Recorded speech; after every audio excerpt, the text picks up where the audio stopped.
Пайғамбарымыз алейхиссалату вассалам мешітте сахаба кирамдармен сұхбат құрып отырған еді. 3 адам келді. Қараса барлық жақ толған.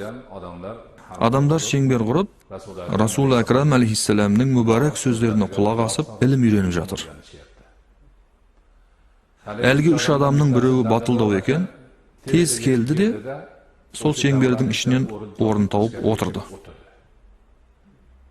Екіншісі мына жаққа қарады, арғы жаққа қарады, орын таба алмады да артқы тарапқа отырды.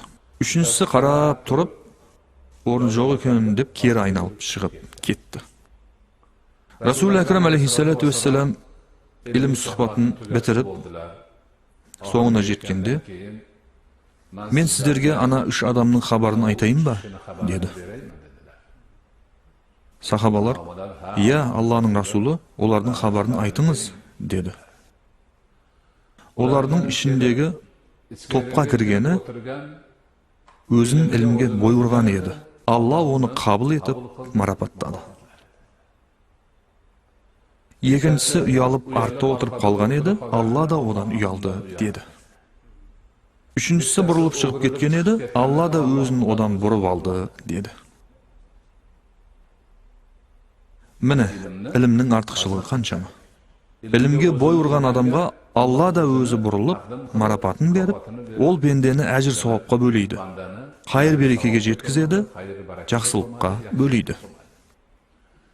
Әлгі екіншісі ұялшақ болып артта қалған еді, Алла оны жазалаудан ұялды. Мейлі не болса да артта отырды, кері қайтпады. Кері қайтқаны барлық нәрседен құр қалды. Алла одан жүзін бұрды.